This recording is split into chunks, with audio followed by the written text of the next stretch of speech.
তোমার মনে হয়েছিল আজ থেকে পৃথিবী আমার অন্ধকার হয়ে গেল। আমার ভাইটার কি হবে? ওকে কে খাওয়াবে?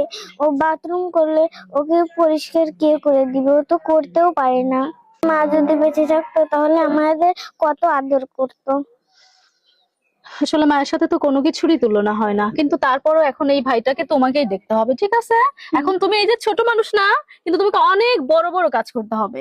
এই ভাইটাকে মানুষ করতে হবে, নিজে মানুষ হতে হবে, লেখাপড়া করতে হবে। আর তোমাদের জন্য আছে না এই যে হাজার হাজার তোমার আঙ্কেল আন্টি দেখছে, জানো, যারা অনেক ভালো, যারা চাইলে তোমাদের থাকা খাওয়ার ব্যবস্থা করে দিবে, তোমরা লেখাপড়া যাতে করতে পারো সেই ব্যবস্থা করে দিবে, এই যে তোমার ছোট্ট ভাইটা যেন স্কুলে যেতে পারে সেই ব্যবস্থা করে দিবে। এই যে আন্টি আঙ্কেল দেখছে, কিছু বলবে তাদের? আঙ্কেল, আপনারা আমাদের দেখেন, আমরা এতিম হয়ে গেছি। পৃথিবীতে আমাদের বাবা মা কেউ নাই। দাদা দাদিও নাই? না, নানা নানি?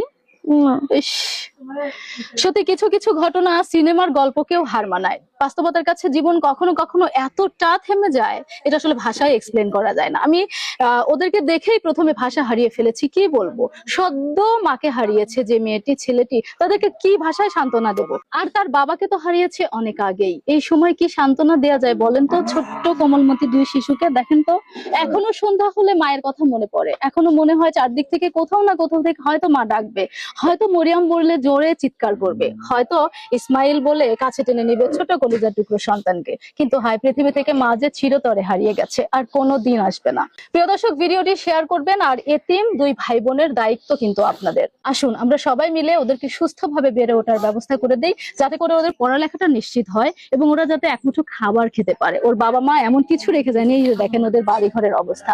প্রিয় দর্শক, ভিডিওটি অবশ্যই বেশি বেশি শেয়ার করবেন আর এতিম দুই ভাই বোনের পাশে দাঁড়াবেন।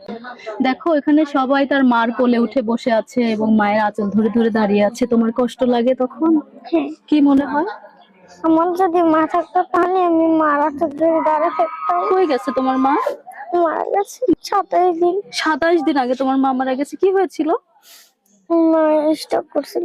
মরিয়ম আর ইসমাইল এখন বাবা মা হারা এক এতিম দুই সন্তানের নাম। প্রিয় দর্শক, পৃথিবীতে তাদের আর তেমন কেউ নেই যে তারা হয়তো বা দেখবে, যাদের ছায়াতলে ছোট্ট দুইটি প্রাণ কোমলমতি দুই শিশু বড় হয়ে উঠবে।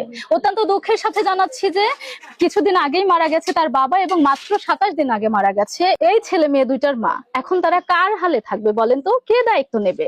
সবাই তো চোখের দেখা দেখে যেতে পারে, কিন্তু আসলে দায়িত্ব কি কেউ নিতে পারে বলেন তো? দেখেন ছেলেটা কত সুন্দর, ফুটফুটে, কত নিষ্পাপ নির্বাক চাহনি, আর দেখেন মেয়েটা একদম রাজকন্যার মতো চেহারা।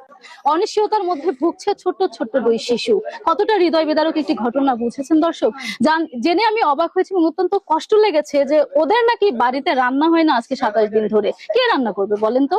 প্রতিবেশীরা এবং কাছের মানুষ যারা এখানে অবস্থান করছে, বসবাস করছে, তারা যখন এক মুঠো খাবার দেয় তাই খেয়ে বেঁচে আছে। ইসমাইল আর মরিয়ম ছোট্ট দুই প্রাণকে এভাবেই প্রতিদিন দেখতে আসছে গ্রামের শত শত মানুষ। কেন জানেন? তাদের মা এবং বাবা পৃথিবী থেকে দুজনই চিরতরে বিদায় নিয়েছে। এখন কে দেখবে তাদের? নানা নানি অথবা দাদা দাদি কেউ নেই বেঁচে। কে দায়িত্ব নেবে? কে এক মুঠো খাবারের ব্যবস্থা করে দিবে? চলেন সরাসরি জানার চেষ্টা করি ওদের জীবন কিভাবে চলছে। যে যেভাবে খায় সেভাবে খায়। মানে যে যেরকম ভাত দেয় সেভাবে খায়। ওনাদের আত্মীয় স্বজন কেউ নাই?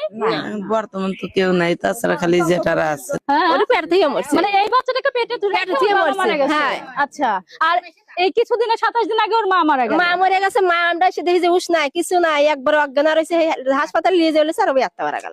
মা যখন আমাকে ডাক দেয়, কিভাবে ডাকতো মা? মরিয়ম বলে ডাক। বাবাকে হারিয়েছি, তখন তো মা ছিল, তখন তো এখন তো মাও নেই। এখন কি হবে আমার দুই ভাই বোনের? এই অভাব তো পুরো পৃথিবী দিয়েও পূরণ করা সম্ভব না ভাই, কিন্তু আমি আপনাদের কাছে অনুরোধ করব, এই বাচ্চা দুটার ভবিষ্যৎ এখন অনেকটাই হুমকির মুখে। এই বাচ্চাটা পড়ালেখা করে ক্লাস 4 এ পড়ে, কিন্তু এখন ও কি আর পড়ালেখা করতে পারবে বলেন তো? কারণ ওর বাবা যে অবস্থায় ওর মাকে রেখে গিয়েছিল এবং ওর মা যে অবস্থায় ওদের রেখে গেল পৃথিবী থেকে, এটা আসলে বলার বাহিরে। আচ্ছা, মরিয়মের বাবা যখন মারা গেল তখন ওর মা কিভাবে চলতো? ওই খেতা খাবার সেলাই হয়েছে, মানুষের বাড়ি কাম হরে হরে খাইছে, মানুষের বাড়ি পায়ের দিছে, দিয়ে দিয়ে খাইছে। তাছাড়া কষ্ট করেই চলতো। কষ্ট করেই চলছে। ওই আমরা গুদি দান দিছে, ও গুদি দান দিছে, ওইটাই খাইছি। হাজার কষ্ট করুক, তাও তো আমার মা বেঁচে ছিল, এখন তো আমার মাও নেই। সন্ধ্যা হলে আর বাড়ি ফেরার ইচ্ছেটাই হয়তো থাকে না ওদের। কার কাছে আসবে, কার আঁচলের নিচে লুকাবে ছোট্ট দুই কোমলমতি শিশু, কাকে আর মা মা বলে ডাকবে। শত আঘাত আর কষ্ট বুকে নিয়ে হয়তো বা বাদবাকি জীবন এভাবেই কাটাতে হবে এতিম দুই সন্তানকে। প্রিয় দর্শক, যারা ভিডিওটি দেখছেন অবশ্যই শেয়ার করবেন। দেখেন, এই যে দেখেন, এই এতিম দুই বাচ্চার ভবিষ্যৎ যেন কোনোভাবেই নষ্ট না হয়। ওরা যেন পড়ালেখা করে নিজে পায়ে দাঁড়াতে পারে, ওরা যেন নিজেকে প্রমাণ করতে পারে মা বাবা ছাড়াও ওরা কিছু করতে পেরেছে সমাজে আমাদের আপনাদের সকলের আশ্রয়ে। প্লিজ আসুন, মানুষ মানুষের জন্য আর জীবন জীবনের জন্য আমরা বাঁচানোর চেষ্টা করি। আমরা এই দুইটি ফুলকে পৃথিবীতে সুন্দরভাবে পরিস্ফুটিত হবার সুযোগ করে দিই।